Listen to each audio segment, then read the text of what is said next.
5월이 가정의 달이잖아요. 그죠? 그래서 더 아이들을 좀 주의 깊게 보게 되는 것 같습니다.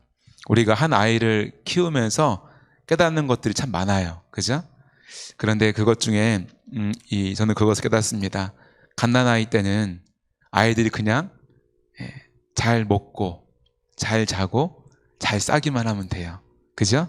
무언가를 아이들이 뭐 하고 싶지 않은 거를 억지로 뭐 가르치거나 하게 할 필요가 없습니다. 그런데 아이가 자라면서 하고 싶지 않아도 해야 할 일들이 생기지요. 얼마 전에도 이제 아이들이 치과를 데려가 보면은 그냥 잘 먹기만 하면 되는 게 아니라 양치를 잘해야 돼요. 또 잘하면 불소가 들어있는 치약으로 잘 닦아줘야 됩니다. 그러지 않으면 소중한 치아를 잃게 되죠. 그죠? 그냥 잘 자면 되던 아이들이 또한 중학생이 되고 고등학생이 되면 이제 시험 기간이라는 걸 만나게 돼요. 그럼 어떻게 합니까? 원하는 시험의 결과를 위해서 잠을 줄여가면서 공부를 하게 되죠. 때때로 밤을 새워서 시험 공부를 하기도 합니다. 하기 싫어도 해야 하고 잠이 와도 세수하며 해야 됩니다. 그래야 원하는 것을 이룰 수가 있습니다. 좀 더 크면 남자는 어디를 갑니까? 군대를 가죠. 대학은 못 가도 군대는 가야 됩니다. 이 군대 가면 어떻게 됩니까? 이 국방의 의무라는 것을 다 지키게 되죠. 그죠? 내가 원하는 대로 살 수가 없어요. 1분 1초도. 그 군대에서의 규칙대로, 조교의 명령대로, 상관의 명령대로 해야 되는 것이 이 군인이지요. 이와 같이 우리는 갓난아이로 태어나서 자라면서 하고 싶은 것만 하고 사는 것이 아니라 우리는 때때로 그 시기에 따라서 해야 할 일들, 또한 의무들을 해야 할 일들이 있습니다. 이와 같이 믿음의 생애에도 우리가 하고 싶은 것만 하고 살 수는 없다는 것입니다. 믿음의 어린아이에서 자람에 따라서, 말씀을 깨달음에 따라서 우리는 계속해서 자라나야 됩니다. 때로는 내가 하고 싶지 않은 것도, 불편한 것도 기꺼이 감당해낼 수 있는 것이 믿음의 어른인 줄로 믿습니다. 에베소서 4장 14절 15절 말씀을 우리 같이 한번 읽어보겠습니다. 시작. 이는 우리가 이제부터 어린아이가 되지 아니하며 사람의 속임수와 간사한 유혹에 빠져 온갖 교훈의 풍조에 밀려 유동하지 않게 하려 함이라. 오직 사랑 안에서 참된 것을 하여 범사에 그에게까지 자랄지라. 그는 머리니 곧 그리스도라. 아멘. 오늘 본문 말씀을 통하여서 저와 여러분의 믿음에 있어서 어린아이와 같은 부분이 있다면 깨달아지고 결단되어지고 그리스도를 향하여 자라나가는 시간이 되기를 간절히 소원합니다. 우리가 안에 어린아이와 같은 믿음이 있다면 어떻게 됩니까? 속임수와 또 간사한 유혹에 빠져서, 그죠? 온갖 교훈의 풍조, 세상의 이야기들, 세상의 가치들에 밀려서 요동하게 되는 것이 어린아이와 같은 믿음이라는 것입니다. 이러한 믿음에서 벗어나서 저와 여러분이 그리스도의 분량에까지 자라날 수 있기를 간절히 소원합니다. 이 오늘의 본문의 상황은 베드로가 이 예루살렘 교회 사람들에게 비난을 받고 있는 상황에서 시작이 되어집니다. 본문 말씀 1절과 2절 말씀을 같이 읽겠습니다. 시작. 유대에 있는 사도들과 형제들이 이방인들도 하나님의 말씀을 받았다 함을 들었더니 베드로가 예루살렘에 올라갔을 때 할례자들이 비난하여. 이 베드로가 이 사도행전 10장 상황에서 이 이방인 고넬료의 집에 가서 말씀을 전하고 성령의 임재 역사가 일어나고 그들에게 세례를 베풀었던 사건으로 인하여서 예루살렘의 사람들에게 비난을 받게 되었습니다.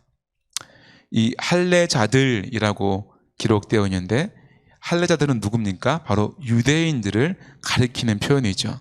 그런데 여기에서 말하는 할례자들이라는 것은 개종한 유대인 기독교인들, 유대 기독교인들을 가리키고 있습니다. 이들은 유대교인에서 기독교인으로 예수 그리스도를 하나님의 독생자 외아들이라 믿고 그의 십자가의 죽음이 나의 죄를 대신한 죽음임을 믿고 따르는 그들임에도 불구하고 나는 할례자야. 무할례자에 대해서 이 기독교 안으로 들어오는 것에 대한 거부감이 강하게 있던 사람들입니다. 상대적으로 나는 여전히 유대인이야. 나는 할례를 받은 사람이야. 하나님께 선택받은 민족이야. 라는 생각들을 가지고 있었다는 것입니다. 이러한 생각은 이 초기 기독교 안에서 갈등의 요소가 되었음을 우리는 깨달을 수가 있습니다. 여전히 복음이 해상 밖으로 나아가지 못하고 이 유대교 안에 머물러 있는 것을 우리는 볼 수가 있습니다. 여기서 비난하여 할례자들이 베드로를 비난하고 있는데 이 세상은 누구든지 그죠? 비난받는 것들을 좋아할 사람은 없습니다.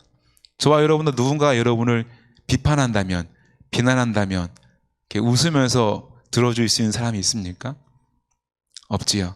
더군다나 내가 한 일이 정당한 일이고 옳은 일이고 바른 일을 했다면 더욱더 그러할 것입니다. 아무리 점잖은 사람이라도 자신이 잘한 일에 대하여서 여러 사람이 함께 몰려와서 얼굴을 붉히며 삿대질을 하며 비난한다면 얼굴을 붉히며 함께 싸움이 일어나게 될 것입니다. 이 이방인 선교의 정당성을 주장하고 이방인들과 함께 했던 이 베드로의 행위에 대하여서 이 할례자들이 유대인 기독교인들이 이 것에 대해서 문제점을 지적하고 비판하고 단죄하고 비난하고 있습니다. 3절 말씀을 같이 한번 읽어보겠습니다. 시작. 이르되 내가 무할례자의 집에 들어가 함께 먹었다 하니. 앞서 10장에서 베드로는 이방인 고넬료의 집에 들어가서 복음을 전하고 세례를 베풀고 또한 며칠 더 머물다가 지금 이 예루살렘으로 돌아왔습니다. 이 고넬료의 집에 며칠 머물렀다면 당연히 그들과 함께 식사를 하고 했겠죠. 그죠? 이것에 대하여서 그들이 비난하는데 단순히 이 식사한 것만으로도 율법에 의하여서 베드로가 비판을 받을 수도 있습니다. 근데 이들이 단순히 유대인들과 이방인들과 비할례자들과 함께 식사를 한 것으로 비난하는 것뿐만 아니라 그들에게 복음이 전해진 것으로 인하여서 이들은 비난을 하고 있는 것으로 보여집니다. 4절 말씀을 같이 한번 읽어보겠습니다. 시작. 베드로가 그들에게 이 일을 차례로 설명하여. 우리가 알고 있는 이 베드로는 잘 안 어울리는 말이죠. 그죠? 이 일을 차례대로 설명하는 베드로의 모습. 이 어떠한 변명을 하라는 것이 아니라 이들의 비난에 대하여서 조목조목 분명하게 밝혀서 말하는 것을 여기서 말하는 차례대로 설명한다는 원어의 뜻입니다. 저와 여러분이 잘 알고 있는 이 베드로는 차분한 성격이 아니죠. 뭔가 차례대로 설명할 사람이 아니에요. 그죠? 얼굴을 붉히면서 화통한 목소리로 큰 소리를 치고 할 사람이에요. 그죠? 베드로는 앞뒤를 재는 사람이 아닙니다. 그런 성격이 아니에요. 차례대로 뭔가 설명하는 사람이 아니라는 말이에요. 불과 같이 말하고 말보다는 손에 쥔 칼이 먼저 휘둘러지는 사람이 저와 여러분이 목격해 왔던 베드로입니다. 그는 예수님이 무리를 걷는 것을 보고 한치의 망설임도 없이 자신도 무리를 한번 걸어보고 싶다고 걷게 달라고 말했던 사람이에요. 예수님께서 당신이 곧 십자가에 죽으실 거라고 말씀하실 때 다짜고짜 그런 일이 결탄코 없을 것이라고 말했던 사람이고, 예수님께서 제자들의 발을 씻겨주실 때에 자신의 발은 절대 씻을 수 없다고 손사래를 치며 벌떡 일어났던 사람이 바로 베드로입니다. 또한 예수님을 잡으러 왔던 무리 가운데 말구의 귀를 자신이 갖고 있던 칼로 거침없이 휘둘러 그 귀를 잘라버렸던 사람이 바로 베드로입니다. 그렇다면 이 할례자들이 자신을 부당하게 비난하고 있는 지금이야말로 베드로는 원래 성격대로라면 큰 소리를 치며 불같이 화를 낼 것이 바로 베드로의 행동으로 마땅한 모습일지 모르겠습니다. 아니 너희들은 예루살렘에 편안하게 앉아있는 주제에 말이야, 주님을 위해서 먼 길 다녀온 나한테 그게 할 소리야? 라고 한다든지, 그죠? 잘 알지도 못하면서 어디 날 비난해! 이러면서 큰 소리를 칠 법도 하지만 베드로는 차분하게 그들에게 있었던 일에 대하여서 차근차근히 설명해 주고 있습니다. 사실은 베드로는 초대교회의 최고의 지도자 중에 한 명이기 때문에 아마 그렇게 큰 소리로 나무랄 법도 할 만한 위치이고 또 자리이지만 그는 그렇게 하지 않았습니다. 그렇다면 그들의 이러한 비난을 베드로가 그냥 넘긴다는 것은 평소 그의 성격으로 볼 때 거의 불가능한 일이지만, 그러나 본문은 뜻밖의 사실을 전해주고 있습니다. 베드로가 그 일을 차례대로 설명했다는 것입니다. 얼마나 놀랍습니까?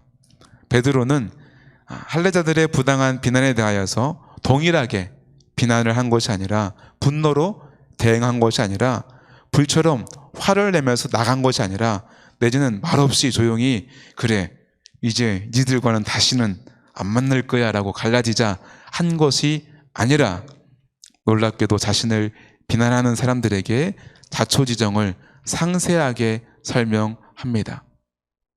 못마땅해 하거나 자존심이 상해하거나 대충 혹은 결과만 통보한 것이 아니라, 왜 자기가 가이사라까지 갔는지, 왜 가이사라의 이방인 고넬료를 만났는지, 왜 그들에게 복음을 전하고 세례를 베풀었는지, 그리고 왜 이방인 고넬료의 집에 며칠씩 머물러서 그들과 함께 식사를 나누었는지 하나도 빠짐없이 성의껏 그들에게 눈을 마주치며 자세하게 차례대로 설명을 해주고 있는 것입니다.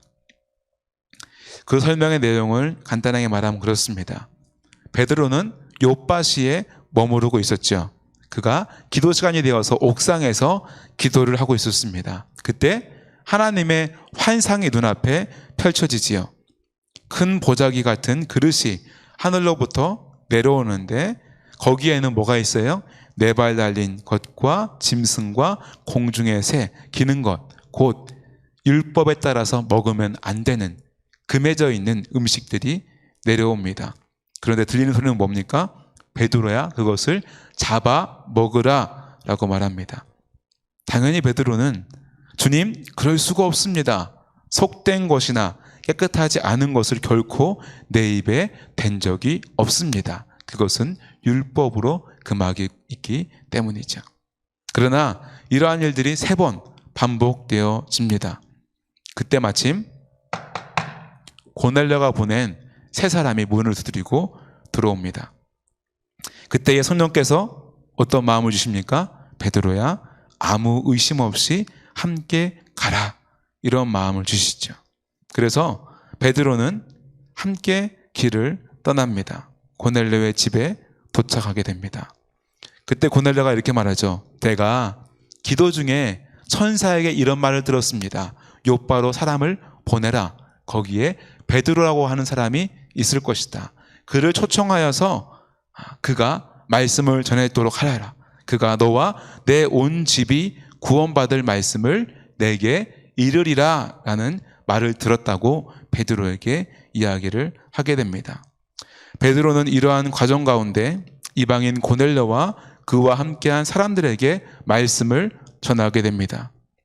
그때에 말씀을 전함과 동시에 그 가운데에 어떠한 일이 벌어집니까? 성령이 임하는 모습을 볼 수가 있습니다. 마치 오순절 마가의 다락방에서 베드로와 함께했던 그리스도를 믿고 따르는 사람들에게 임하였던 성령의 강한 임재의 역사가 동일하게 이 이방인 고넬료의 집에 임하는 것을 보게 된 것입니다. 여러분, 성령은 언제 임재하고 역사하십니까? 말씀이 있는 곳에, 기도하는 곳에 성령은 임재하시고 역사하는 줄 믿습니다. 저와 여러분이 더욱더 말씀의 자리, 기도의 자리를 사모하고 나와 간절하게 찾고 듣고 부르짖는 저와 여러분 되시기를 간절히 소원합니다. 그리하여 해서 예수 그리스도께서 떠나시며 약속하신 성령의 임재를 분명하게 체험하고 고백할 수 있는 저와 여러분 되기를 소원합니다. 우리 16절 말씀 한번 같이 읽어보겠습니다. 사도행전 1장 16절 말씀입니다. 시작. 내가 주의 말씀에 요한은 물로 세례를 베풀었으나 너희는 성령으로 세례를 받으리라 하신 것이 생각났노라. 이 말씀 본문 말씀이고요. 그죠? 내가 주의 말씀이 떠오른 거예요. 그 말씀을 전할 때에 성령이 임하는 것을 보니까 맞아. 예수님께서 떠나시면서 우리에게 전하신 말씀이 있지. 그 말씀이 사도행전 1장 5절 말씀이죠. 같이 한번 읽어보겠습니다. 시작. 요한은 물로 세례를 베풀었으나 너희는 몇 날이 못되어 성령으로 세례를 받으리라 하셨느니라. 아멘. 이와 같이 베드로는 자신과 예수님을 따르던 유대인뿐만 아니라 이방인에게도 이 성령이 임하는 것을 보면서 예수님께서 하셨던 그 말씀이 단지 우리에게뿐만 아니라 이 이방인들까지도 해당되는 말씀이구나. 또 이 말씀 선포할 때 뭐라 하셨습니까? 너희들이 복음을 전할 곳이 이 예루살렘뿐만 아니죠. 그죠? 이스라엘뿐만 아니라 땅끝까지 이르러 복음을 전하라. 그것이 단순히 유대인들 또한 디아스포라 유대인뿐만 아니라 이방인들에게 전 인류에게 이 복음이 전해져야 되는 것이구나 하는 것이 깨달아진 것입니다. 저와 여러분도 삶의 순간순간, 기도의 순간에 성령께서 주의 말씀을 생각나게 하시고 깨닫게 하시기를 간절히 소원합니다. 그래서 저와 여러분이 행할 바를 이것이 하나님의 뜻이구나, 내가 이것을 해야 하는 일이구나, 이러한 깨달음들이, 그런 고백들이 날마다 새롭게 일어나기를 소원합니다. 저와 여러분도 이 베드로와 같이 유대인들과 같이 할례 받은 사람들과 같이 예수님께서 하신 말씀, 오랫동안 굳어진 우리의 생각들이 있어요. 때로는 성경의 가치와 세상의 가치가 혼재되어서 우리가 고정되어진 생각들이 있다는 것입니다. 우리의 편견이 있다는 것입니다. 저와 여러분의 생각과 판단, 그것들이 하나님의 말씀, 성경의 말씀으로 인하여서 성령님이 깨닫게 하심으로 인하여서 깨어지고 변화되어지는 역사가 있기를 소원합니다. 본문 말씀 17절 말씀을 같이 읽겠습니다. 시작. 그런즉 하나님이 우리가 주 예수 그리스도를 믿을 때에 주신 것과 같은 선물을 그들에게도 주셨으니 내가 누구이기에 하나님을 능히 맡겠느냐 하더라. 아멘. 선물이라고 표현하고 있어요. 그죠? 성령님을 선물로 표현하고 있습니다. 예수님도 그렇게 말씀하셨죠. 그죠? 베드로는 성령의 임재를 하나님이 예수 그리스도를 믿는 사람들에게 주시는 선물로 이해하면서 이 선물이 나에게뿐만 아니라 이방인들에게도 사도된 자신들이 받았던 것과 같이 동등한 선물을 하나님께로부터 받았다는 사실을 강조합니다. 선물은 우리가 노력해서 받은 것이 아니죠. 어떠한 위치라서 받은 것이 아니죠. 값없이 받아지는 것이 선물입니다. 거저 받은 것입니다. 우리도, 이 유대인들도, 할례 받은 나도, 우리도 거저 받았던 것처럼 이 이방인들도 하나님으로부터 예수 그리스도의 십자가의 은혜로 거저 받았다고 말하고 있는 것입니다. 그러하기에 나도 거저 받았고 이방인도 거저 받았기에 이것을 누가 막을 수가 있겠냐는 것입니다.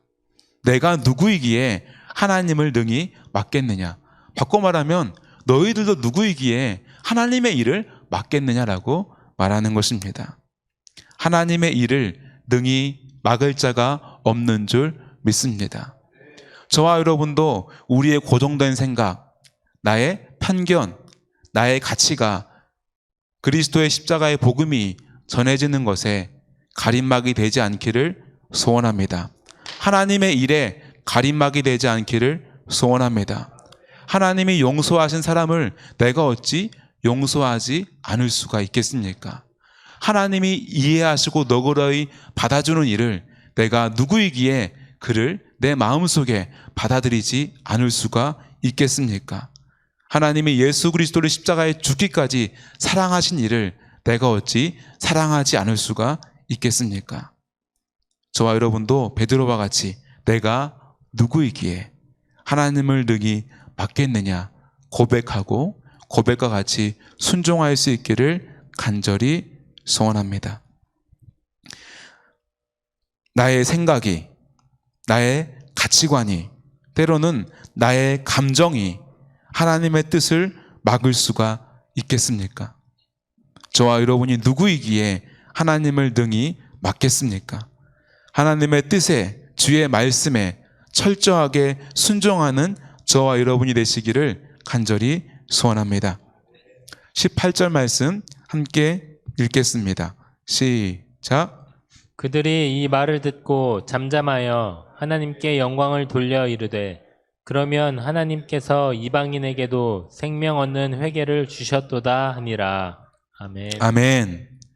베드로가 자신을 비난하는 할례자들에게 그들이 이해하고 납득할 수 있는 말과 지혜로 설명할 때 그들 또한 이러한 하나님의 일과 뜻을 인정하게 되었습니다. 그리고 이어서 나오는 19절 이하에 안디옥 교회가 나오지요. 이방에 세워진 안디옥 교회. 19절과 20절 말씀을 같이 한번 읽어보겠습니다. 시작.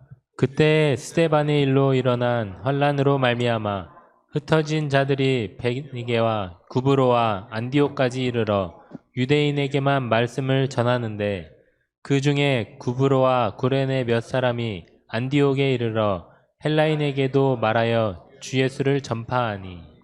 아멘. 주의 복음이 이제는 유대인에게만 머무는 것이 아니라 이방인에게도 전파되어진 것을 볼 수 있습니다. 잘 아시는 것처럼 바울은 이 이방인들을 주로 선교하면서 이방 지역에 교회를 세우고 로마에게까지 복음을 전하였죠.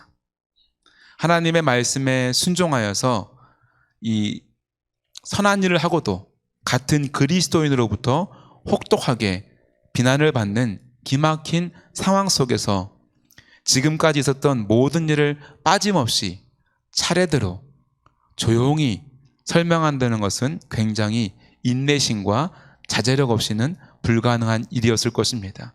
더군다나 베드로는 타고난 기질이 난 원래 이렇게 태어났어 라고 말할 만한 기질은 이렇게 하는 것이 어색하고 불편하고 몸에 맞지 않는 상황일 수 있습니다. 불같이 급하고 변덕스럽기만 하던 이전의 베드로였다면 칼을 휘두르고 말고의 귀를 베어버리듯 자신에게 부당하게 비난하는 사람들 앞에 불과 같이 화를 내고 박차고 나올 수도 있을 것입니다. 오히려 그들을 정죄하고 단죄할 수도 있을 것입니다. 그러나 베드로는 주의 복음을 위하여서 또한 성령으로 거듭난 모습으로는 그들에게 차분하게 그들이 들을 수 있는 말로 이해할 수 있는 말로 설득하고 설명해 줌으로써 그들 또한 납득하게 하였던 것을 볼 수가 있습니다. 저와 여러분도 때때로 누군가에게 비난을 받을 수 있습니다. 오해를 받을 수 있습니다. 내 성격대로, 내 성질대로, 내 기질대로 한다면 하나님의 일을 그를 칠 수가 있습니다. 그러나 때때로 우리가 부딪히는 상황 속에서도 우리가 먼저 생각해야 될 것은 하나님의 일이요, 하나님의 뜻이고 하나님의 말씀인 줄로 믿습니다. 더 이상 난 타고나기를 그래, 나는 수십 년 이렇게 살아왔어, 이렇게 말하는 것이 아니라 하나님의 영광을 위해서 하나님의 나라의 뜻이 하늘에서 이루어진 것 같이 땅에서도 이루어지기 위해서 베드로와 같이 나의 성격을, 나의 성질을, 나의 타고난 기질을 굽히고 상대방에 맞게끔 이해할 수 있게끔 주의 복음을, 주의 뜻을 전할 수 있는 저와 여러분 되시기를 간절히 소원합니다. 어린아이들은 하고 싶은 대로 하지요. 그래도 괜찮아요. 하지만 잘할수록 하기 싫은 양치질도 해야 되고, 하기 싫은 공부도 해야 되고, 정말 가기 싫지만 군대도 가야 되고 하듯이 저와 여러분이 신앙이 자람에 따라서 때로는 내 성격에 안 맞는 것도, 내 성질에 안 맞는 것도 때로는 오해도 감내하면서 베드로와 같이 그들에게 차분하게 설명하고 가르칠 때에 하나님의 놀라운 일들이 그 일을 통하여서 이루어질 줄로 믿습니다. 히브리서 5장 12절과 13절 그리고 14절까지 말씀을 함께 읽겠습니다. 시작.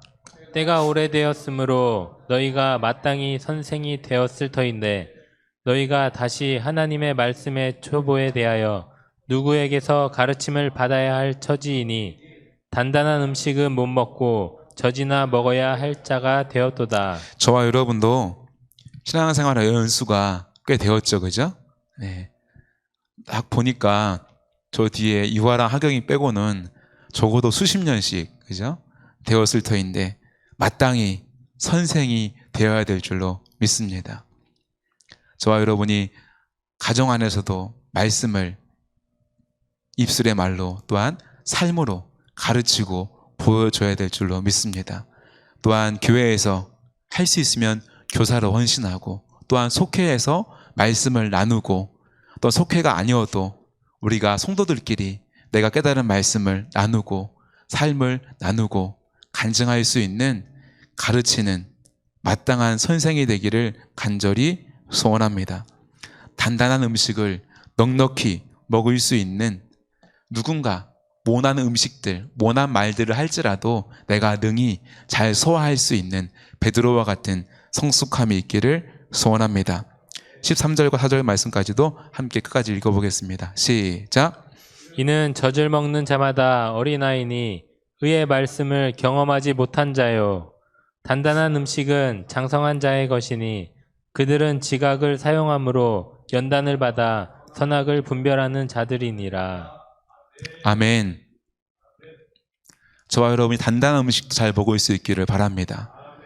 강단에서 그저 한일 목사님께서 말씀을 선포하실 때 신경이 쓰인다잖아요. 이 말을 전하면 누가 상처받을까? 누가 오해하지 않을까? 어떤 말씀을 전한다 할지라도 내 이름을 부르며 장로님 회개하십시오 한다 할지라도 아멘하며 눈물을 흘리며 회개하고 그 말씀을 내가 잘 씹어 먹어서 소화하여서 삶 가운데에 열매 맺을 수 있는 모든 성숙한 성도들이 되기를 간절히 소원합니다. 잘 연단받아서 선악을 분별할 수 있는, 내가 지금 이것을 엄하게 말할 때인지 웃으며 넘어갈 때인지 자세히 설명해 줘야 될 때인지 분별할 수 있는 저와 여러분이 되기를 간절히 소원합니다. 저와 여러분이 베드로와 같이 날 위해 기꺼이 십자가를 지시고 죽으신 예수님을 만나기를 소원합니다. 죽음 이기시고 부활하신 예수님을 만나기를 소원합니다. 말씀의 자리, 기도의 자리로 나와서 성령의 임재와 다스림을 받으시기를 소원합니다.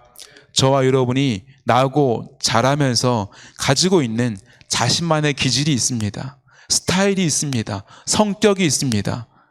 베드로도 그렇습니다.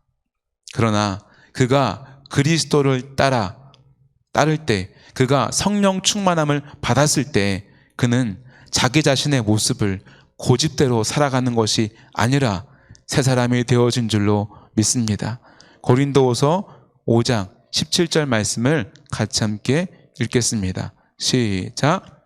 그런즉 누구든지 그리스도 안에 있으면 새로운 피조물이라. 이전 것은 지나갔으니 보라 새 것이 되었도다. 아멘. 아멘. 저와 여러분 안에도 이전에 나의 고집과 성격과 또한 상처들이 있습니다. 또한 세상에서 살아오면서 세상의 가치 기준들이 내 안에 스쳐 지나가 있습니다. 그러나 예수를 나의 주라 고백하고 믿음 안에 들어온 저와 여러분은 예수 그리스도를 닮아가는 새 삶을 살아가야 될 줄로 믿습니다. 이전 것은 지나가고 예수 그리스도를 닮아가 따라가는, 그렇게 살아가는 저와 여러분이 되시기를 소원합니다. 베드로가 고넬료 사건에 대하여서 또한 그 일을 차례대로 잘 설명함을 통하여서 주의 복음이 이방인의 끝까지, 그 이방인 가운데 저와 여러분에게까지 온 줄로 믿습니다. 나는 죽고 그리스도가 사는 믿음의 삶을 통하여서 하나님의 선하신 뜻을 이루어가는 축복의 통로, 생명의 통로가 되기를 소원합니다. 누가 주의 뜻을 막을 수가 있겠습니까? 아무리 내 성격이, 내 감정이, 내 인생이 어떻다 할지라도 주의 복음을 전파하기 위해서, 주의 뜻을 이루기 위해서 기꺼이 나는 죽고 예수로 사는 성숙한 자라나는 그리스도인 되기를 간절히 소원합니다.